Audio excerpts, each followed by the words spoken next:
El arma de fuego. Quizá la más influyente de las invenciones del hombre.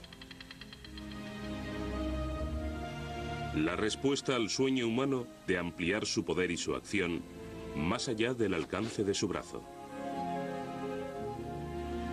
Pocos mecanismos combinan tantas disciplinas, llevan asociados tantos intereses, suscitan tantas preguntas. A pesar de que el arma de fuego tiene una importancia fundamental en la historia moderna de la humanidad, aún se desconocen muchos datos fundamentales. ¿Quién la inventó? ¿Cuándo y dónde? Lo que sí conocemos con seguridad es su poder. No hay duda de que las armas de fuego contribuyeron a delimitar nuestras fronteras, incluso a moldear nuestra cultura y nuestras creencias religiosas. Tanto si se emplea su fuerza para hacer el bien como para hacer el mal, tiene poder sobre la vida y la muerte. ¿En qué consiste un arma de fuego? Todos sabemos lo que ocurre al apretar el gatillo. Su funcionamiento básico es bastante sencillo, pero ¿qué es? Quizá Oliver Winchester sea quien dio la mejor descripción. Un arma de fuego es un dispositivo que sirve para arrojar balas. Oliver Winchester. ¿Y cómo arroja este dispositivo las balas? Para comprender la historia y la evolución de las armas de fuego, primero debemos entender cómo funcionan. En palabras sencillas, un arma de fuego consta de solo tres componentes. Primero, un tubo o cañón para enviar el proyectil en línea recta. Segundo, un objeto o bala que vuele a lo largo del cañón. Y finalmente la pólvora, que al prender emana un gas explosivo que expulsa la bala del cañón a gran velocidad. Parecen sencillas en teoría, pero lo cierto es que su mecanismo admite solo pequeños márgenes de tolerancia y su buen funcionamiento depende de principios físicos tremendamente complicados. Aunque mucho antes de su invención, el hombre fue poco a poco realizando su sueño de ampliar su alcance. Durante siglos, el poderío humano provino únicamente de su fuerza muscular. Los hombres lanzaban piedras y los guerreros arrojaban lanzas. La búsqueda de un mayor poder originó catapultas de extraña apariencia y grandes ondas. Aunque resultaban amenazadoras y útiles para abrir brechas en los muros de los castillos, estos artilugios eran difíciles de transportar. Debido a su gran tamaño, apuntar y acertar a un blanco del tamaño de un hombre era casi imposible. El arco y las flechas permitieron por primera vez disponer de un método certero y fiable para defender y alimentar a la familia. Pero llegar a ser un buen arquero requería años de entrenamiento y aún más años de práctica llegar a ser siquiera remotamente útil en un ejército regular. Aunque la ballesta era mucho más potente y precisa, útil incluso para derribar a un caballo con armadura, resultaba demasiado grande, pesada y aparatosa. En última instancia, el uso del arco no modificó excesivamente los usos bélicos con respecto a los tiempos en que se arrojaban piedras. Fue la invención de la pólvora lo que transformó el mundo para siempre. Al igual que muchos otros hechos de la historia de las armas de fuego, este épico descubrimiento ha alimentado muchas leyendas.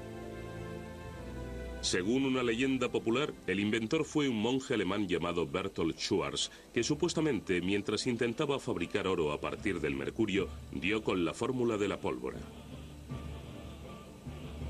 La leyenda asegura que varias veces estuvo a punto de perecer a causa de su explosiva invención.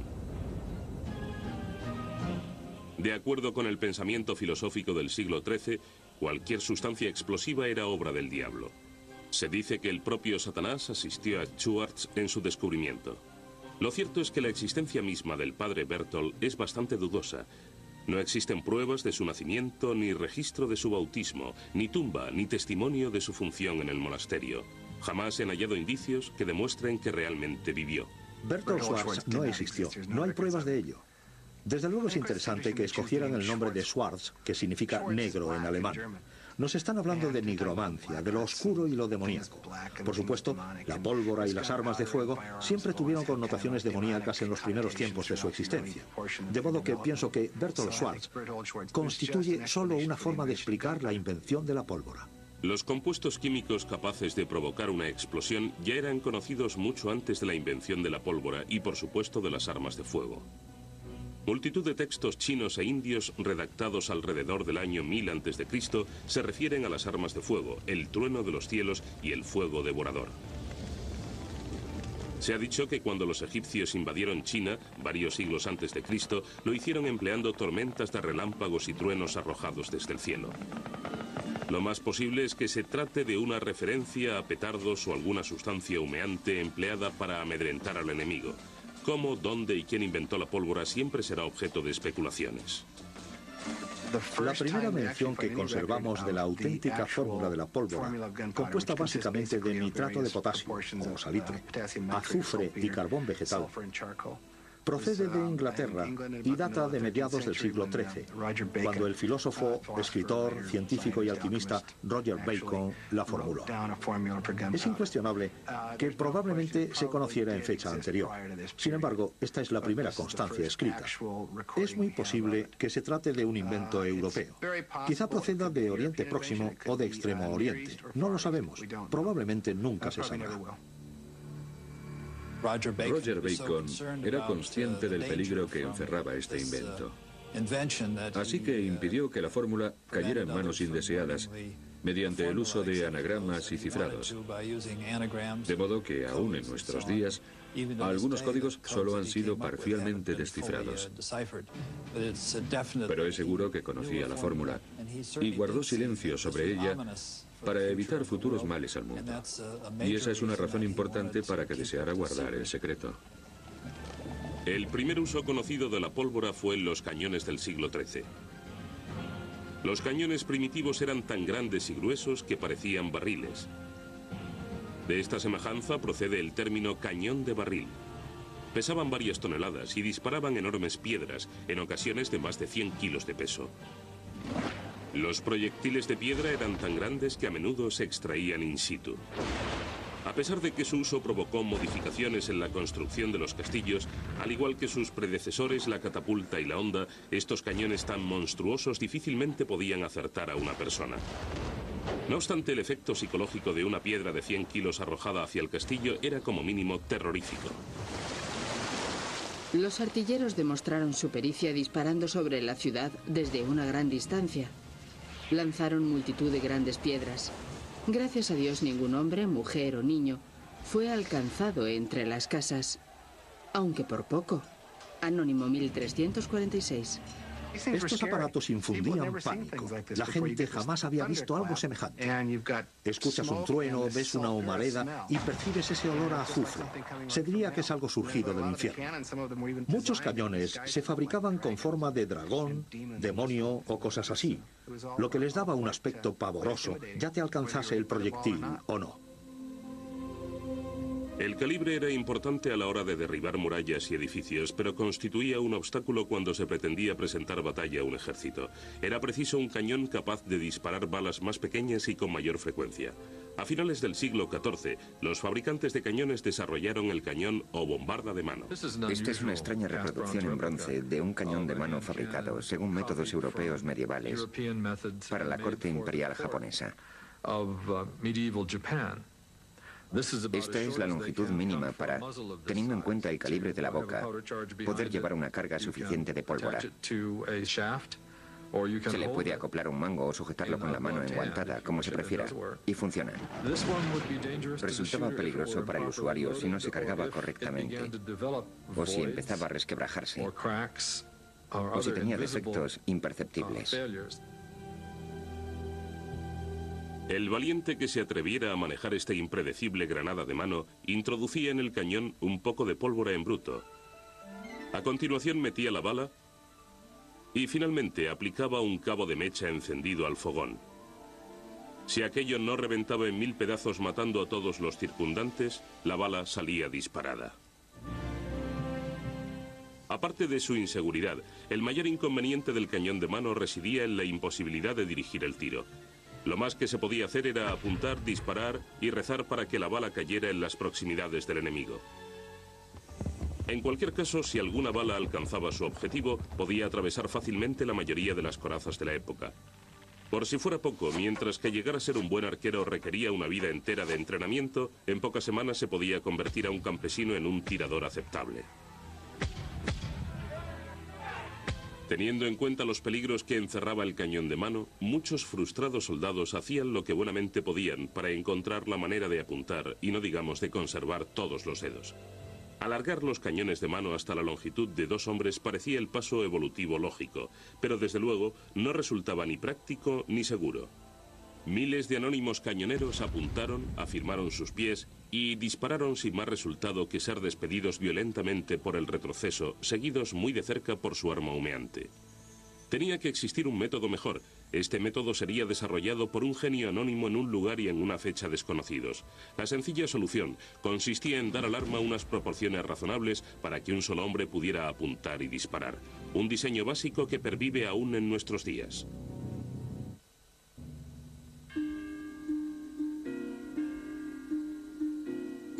Llevaban consigo un artilugio de entre 30 y 60 centímetros de longitud, recto, pesado y hueco.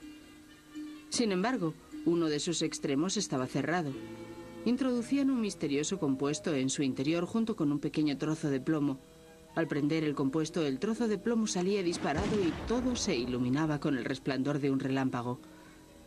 Se oía un sonido como el del trueno, de forma que los que estaban en las cercanías se tapaban los oídos con las manos. Carta anónima japonesa 1542.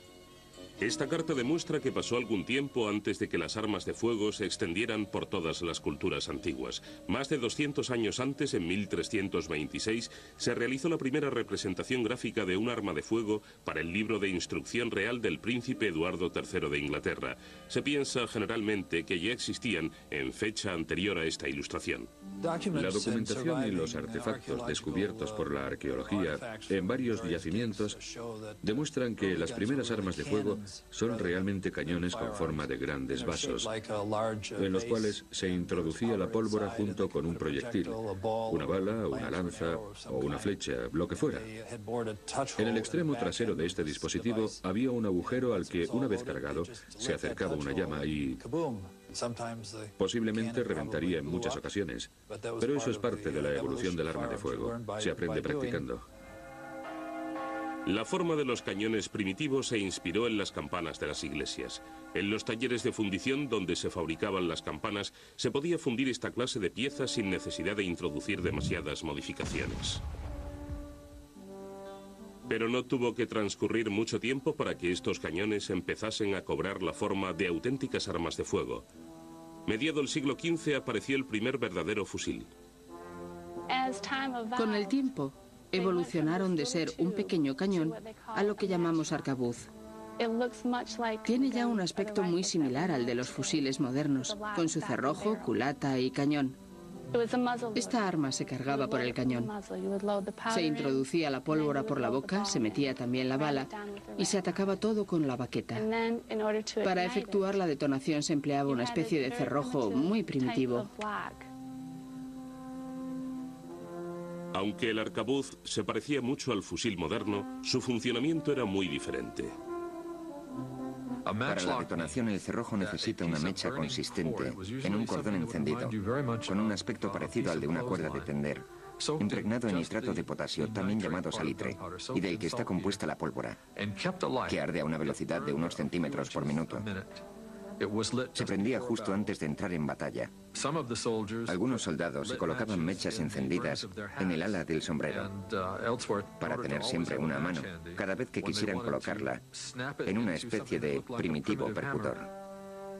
Este primitivo percutor formaba parte del mecanismo del cerrojo. El término cerrojo no se refiere solamente al arcaico martillo que sujeta la mecha, sino también al gatillo que libera la mecha encendida y la acerca al fogón de la cebadura. Esta provoca que se prenda la carga de pólvora principal que hay en el interior del cañón.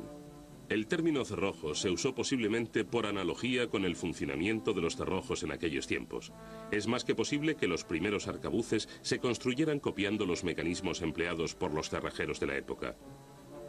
Al principio el mundo del siglo XV no prestó demasiada atención al nuevo invento, pero en poco tiempo se reconoció la importancia de estas armas.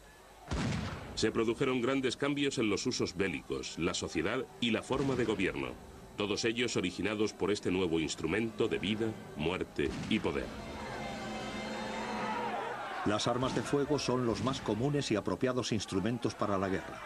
Pocos medios de causar la muerte como este se han descubierto en el decurso de los siglos.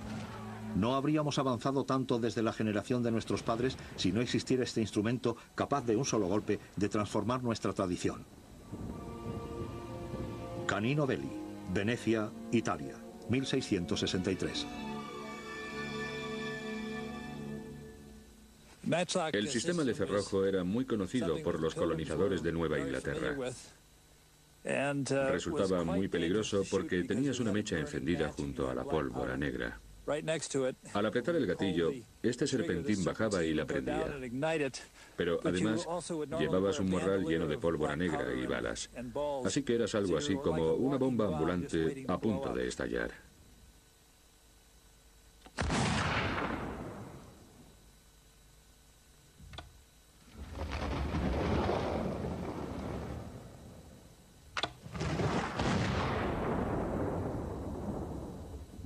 El mosquete de cerrojo significó sin duda un gran avance en comparación con el cañón de mano, pero tenía sus inconvenientes. El principal problema era que el viento podía llevarse la cebadura del fogón. Igualmente frustrante podía resultar que la mecha estuviese demasiado húmeda como para que la pólvora prendiera. Una ligera nevada era suficiente para inutilizar esta arma. Incluso las réplicas modernas que utilizan pólvora negra de alta calidad no sirven para nada si nieva. Oh, no ha funcionado. Bueno, ahora sí que lo hará. Imagínese que ocurre esto en mitad de la batalla.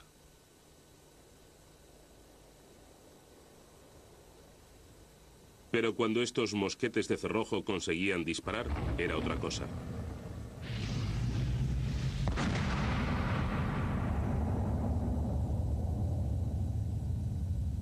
Una explosión increíblemente atronadora. Un buen susto para quienes no hubieran visto ni oído un cañón. Y no digamos estos monstruosos fusiles. Creo que en un principio fueron apreciadas tanto por sus efectos psicológicos como por sus efectos físicos, ya que los primeros eran muy certeros. Es decir, durante los primeros 50 o 100 años de la historia de las armas de fuego, había que tener muy mala suerte para recibir un disparo, a no ser que no tuvieses tiempo para apartarte. Imagínese a un campesino europeo que jamás hubiera oído un sonido intenso enfrentándose a un extraño artilugio que escupe llamas al tiempo que produce un estrépito de 1000 demonios. Es harto probable que creyera hallarse ante la presencia del Todopoderoso o algo parecido, ¿no es así? Nos resulta difícil comprender el efecto psicológico que podían tener sobre la gente de hace 800 años, realmente difícil, porque nosotros estamos habituados a los ruidos fuertes y ellos no. El ruido atronador producido por estos mosquetes se debía en gran medida a la tremenda potencia que requería un cañón tan grande, a veces de hasta 2,5 centímetros de diámetro. La pólvora primitiva era bastante poco efectiva, la calidad de sus ingredientes era variable y las medidas imprecisas, por lo que la pólvora resultante era poco potente. Por tanto, había que hacer algo para maximizar la eficacia de los disparos. Además, las grandes balas de plomo a menudo se usaban contra los caballos, no contra las personas. Durante unos 500 años, posiblemente fue más importante desmontar a un caballero derribando a su caballo que disparar sobre un ser humano, porque el caballero era el elemento armado más peligroso del campo de batalla. También era más caro de contratar, entrenar y mantener. Si un mosquetero llegaba alguna vez a derribar a un caballero, probablemente había cumplido con su misión de soldado para toda su vida de servicio. Las lesiones producidas por las armas de fuego eran muy diferentes a las que acostumbraban a tratar los cirujanos de aquellos tiempos. Normalmente lo más deseable era recibir una herida mortal de necesidad. Si alguien sobrevivía a un disparo de mosquete, los poco cualificados cirujanos de entonces podían resultar más letales que la herida en sí. Esto queda patente al leer una receta del siglo XVI para la cura de lesiones producidas por armas de fuego. Tómense aceite y vino a partes iguales. Inyéctense en un perro vivo y hiérvase el animal. Su carne junto con el aceite, el vino y otros ingredientes componen el remedio. Enseguida se hizo evidente que la armadura no era suficiente para protegerse de estos primitivos mosquetes. Fabricar armaduras antibalas se convirtió en un negocio redondo. De hecho, Probaban las armaduras disparando una bala a la loriga. Se puede encontrar armaduras que superaron la prueba y podemos ver la abolladura que demostraba al cliente, el rey o quien quiera que fuese, que podía sobrevivir a un disparo. Pero el caballero no era el único que debía preocuparse por el peligro de estas armas. El arcabuz resultaba a menudo más peligroso para quien lo manejaba que para cualquier otro. Llevar un arcabuz suponía manipular una bomba de relojería. Llevabas recipientes repletos de pólvora colgando alrededor del pecho, lo que resultaba poco seguro. Ocurría con mucha frecuencia que alguien perdiera la vista o saltara por los aires y cosas así. Así que nunca fue un arma realmente segura, pero menos es nada.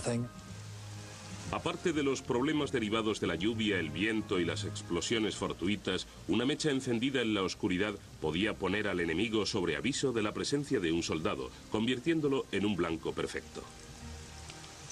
Incluso a la hora de cazar, el olor del azufre quemado de la mecha era suficiente para alertar a la presa más desprevenida. No obstante, a pesar de todas sus desventajas, el arcabuz era asequible y su mantenimiento relativamente barato. Dado que la guerra en Europa era un asunto sometido a unas formalidades, normalmente entre pequeños ejércitos y aprovechando el buen tiempo, el arcabuz fue el arma de fuego más habitual durante más de 200 años. Pero América era otra cosa. Todo el mundo estaba enzarzado en batallas contra los indios nativos. Los combates continuaban día y noche con lluvia o con sol. La asequibilidad y la sencillez en el manejo eran algo secundario para la gente cuya vida ahora dependía de un arma. Si existía un arma de fuego mejor, los americanos la querían. Con tantas mentes en ebullición, estaban a punto de surgir nuevas armas. Europa estaba desarrollando las mejores y el mundo las esperaba impaciente.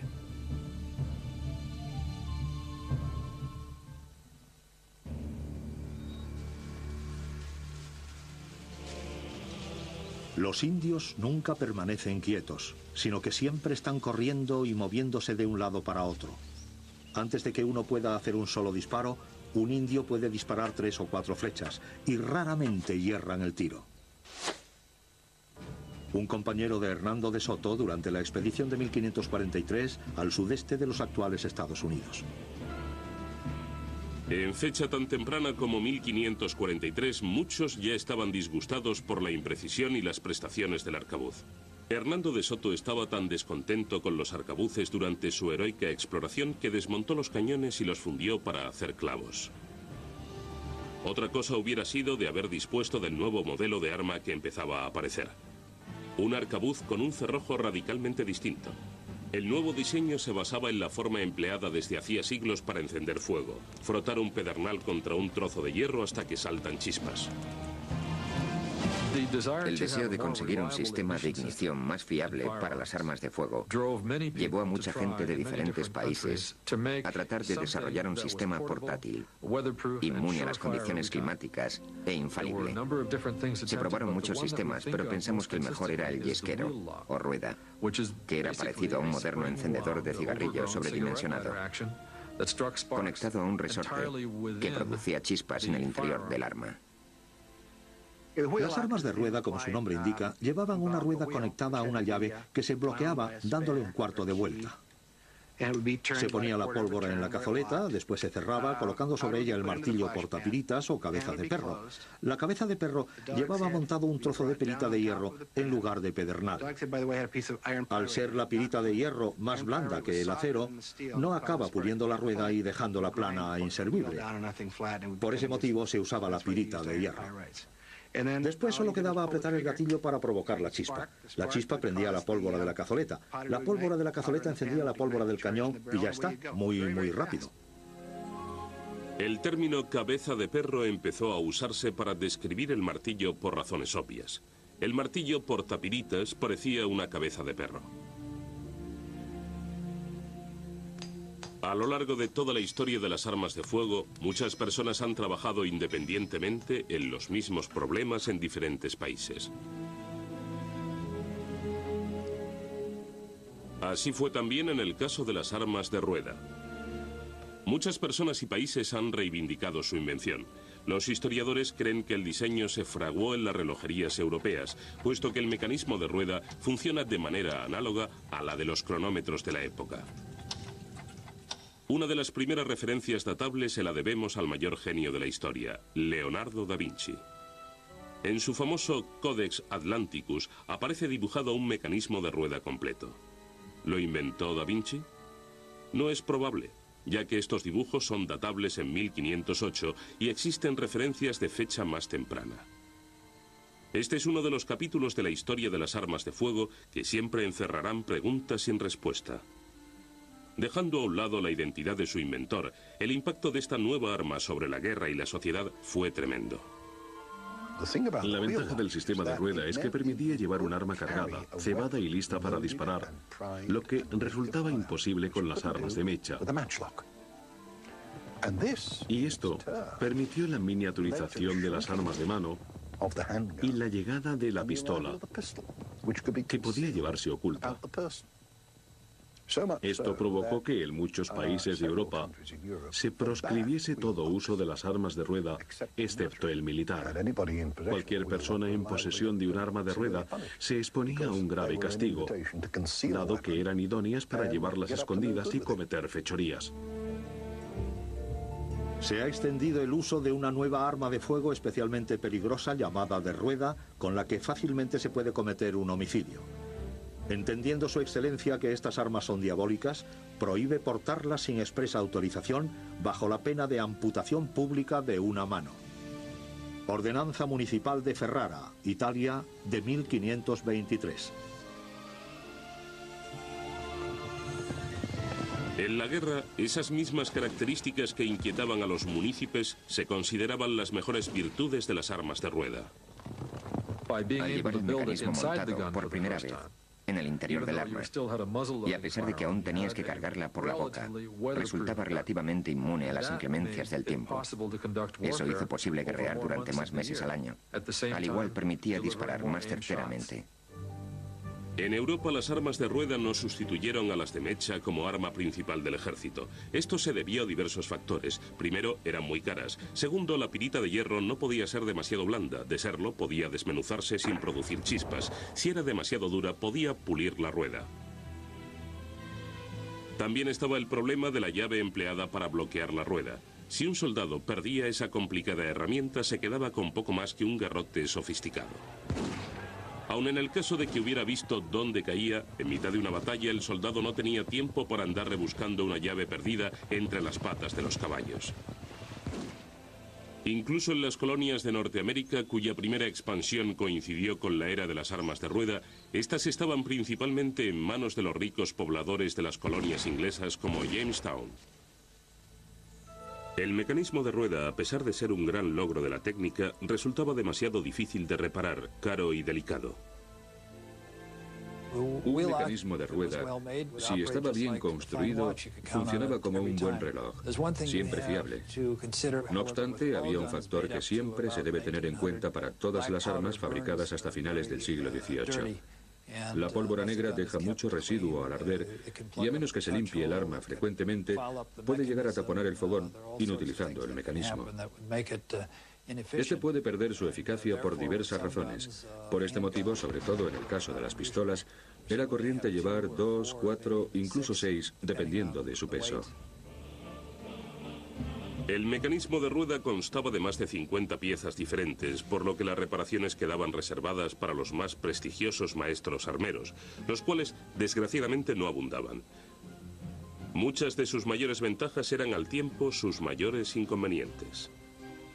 Para evitar el antiguo problema de la exposición de la pólvora de la cebadura al viento o la lluvia, la cazoleta llevaba una tapa que iba cerrada hasta el momento de tirar.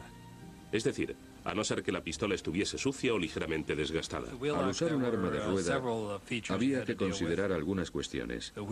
La rueda debe girar en oposición a las piritas, pero hay una tapa de cazoleta, así que después de cebar la cazoleta, hay que taparla y después colocar la pirita sobre ella. Al apretar el gatillo, la tapa de la cazoleta se abre. La pirita golpea la rueda y se produce la chispa que prende la carga. Sin embargo, algunas veces la tapa se interponía, de modo que había que colocar la pirita contra la rueda, dejar la tapa abierta y apretar el gatillo.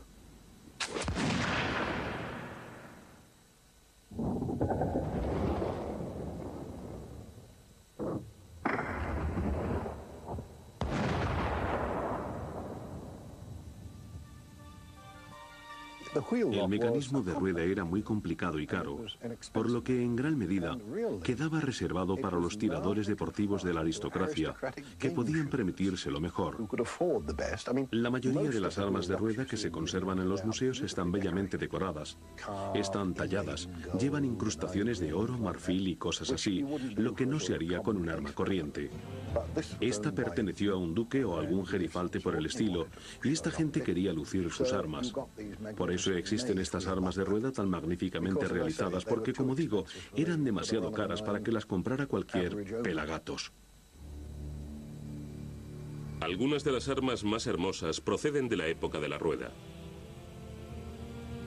Las culatas de madera noble se tallaban y recibían incrustaciones de metales preciosos, marfil, asta, hueso y madreperla.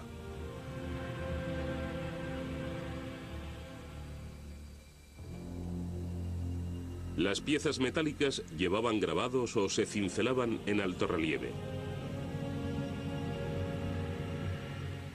Los motivos militares, eróticos o incluso grotescos se labraban a gusto del consumidor.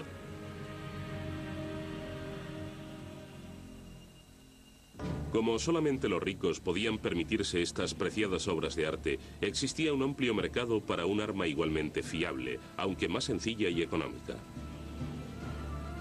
Alrededor de 1650 disminuyó la popularidad de las armas de rueda, debido a la aparición de una nueva generación de armas con un nuevo tipo de cerrojo, que perduraría incluso hasta el siglo XX, las armas de pedernal o de chispa.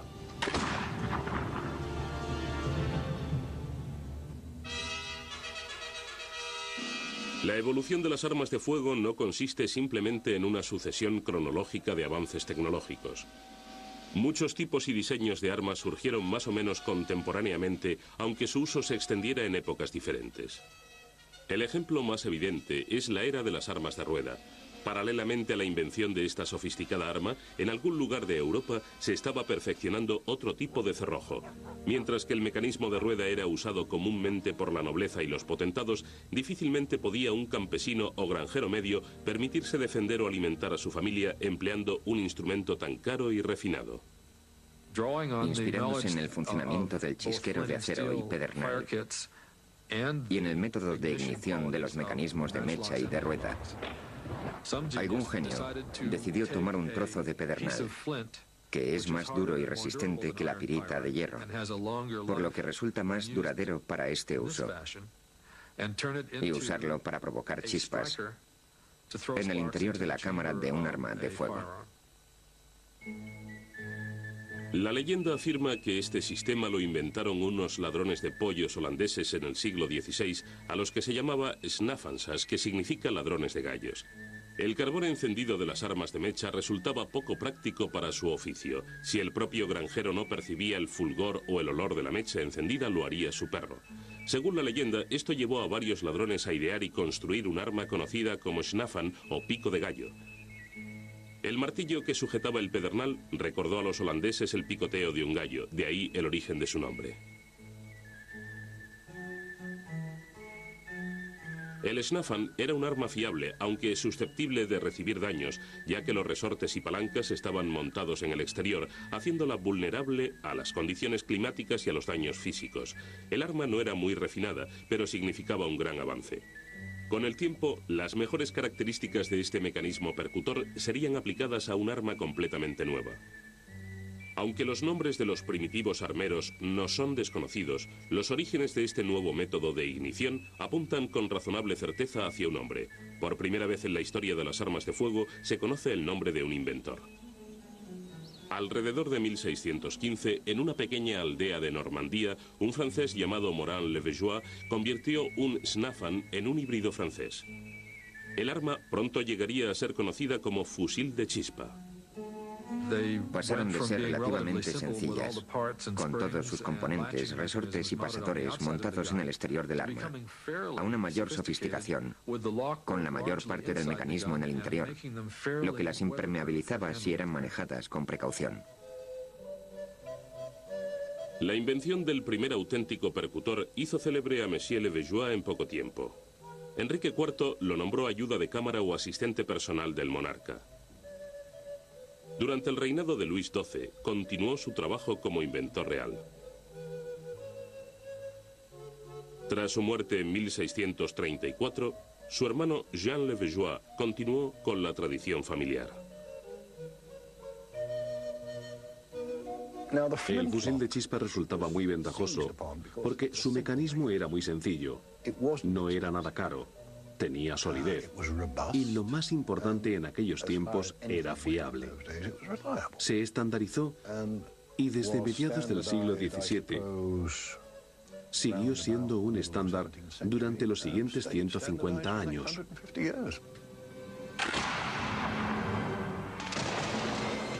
El fusil de chispa fue empleado en las guerras más importantes del siglo XVIII. Esta arma contribuyó a decidir quién reinaba en Austria y España. Ayudó a hacer de Francia la primera potencia europea. Asistió a los británicos en la defensa de sus colonias norteamericanas. Fue empleada por los revolucionarios americanos en la década de 1770 en la obtención de su independencia de Inglaterra y después para defender a la nueva nación en 1812. Esta arma puso fin a las guerras napoleónicas.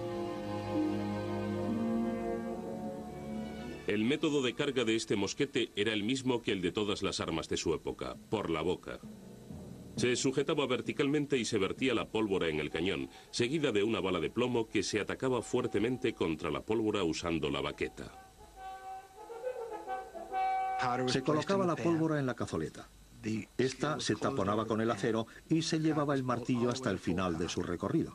Al apretar el gatillo, el pedernal golpea el acero arrancándole partículas diminutas que causan las chispas. Esto es lo contrario a lo que ocurría con el mecanismo de rueda, en el que eran las propias pilitas de hierro las causantes de las chispas. Así que, al oprimir el gatillo, ves que el percutor golpea el acero, las chispas caen sobre la cazoleta, encendiendo la pólvora que a su vez prende la carga principal. Por fin existía un arma libre de todos los riesgos y de la escasa fiabilidad de las armas de mecha. Un arma mucho más barata que las de rueda y menos tosca que los primeros modelos de pedernal. Llegaron a alcanzar tal perfección que podían atravesar cualquier coraza. Así que los coraceros tuvieron que buscar una nueva forma de defenderse de las armas de fuego. Las armaduras se hicieron tan sumamente pesadas y gruesas para resistir las balas que dejaron de ser prácticas.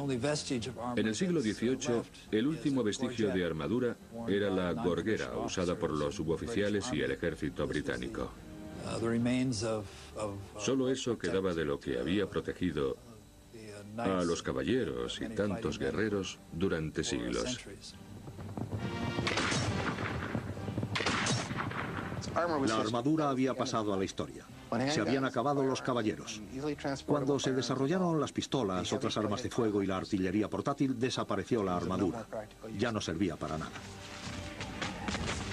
Todas las grandes potencias aprovecharon este modelo de mecanismo de pedernal. Todas añadieron alguna seña de identidad. Desde los países escandinavos a las lejanas fronteras americanas, esta arma reinó sobre todas las demás. Pero entre todos los diseños realizados en diferentes países con su variedad de modelos y calibres, uno de ellos se convirtió en el más conocido y célebre, el mosquete de chispa Brown Bess británico. Quizás sea una de las más famosas armas de pedernal y carga por la boca, si no la más famosa. No es que fuera especialmente maravillosa. Lo cierto es que no era superior a las armas fabricadas por franceses y holandeses en aquella misma época. Pero siendo los británicos lo que eran entonces, alcanzó mucha celebridad. Lo que distinguía especialmente al mosquete Brown Bess entre las otras armas en aquella época, especialmente en Inglaterra, es que se trataba de la primera arma cuyo uso militar se estandarizó. Previamente, el coronel de cada regimiento podía comprar casi cualquier arma que quisiera. Tres características contribuyeron a la importancia de este mosquete: la solidez, la fiabilidad y la velocidad de carga. Todo funcionaba sin problemas. Estamos disparando con un mosquete Brown Bess. Es el modelo que usaban los británicos e incluso el ejército americano durante la Revolución. El ejército británico lo empleó durante más de un siglo. Su calibre es un 75 aproximadamente, con bayoneta, y dispara balas con pólvora negra.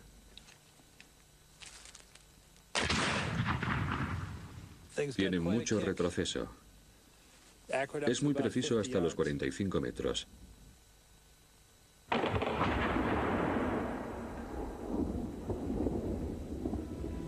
Los orígenes del nombre Brown Bess se pierden en la bruma del tiempo, pero lo más seguro es que se tratara de un apelativo cariñoso que le dieron los soldados británicos.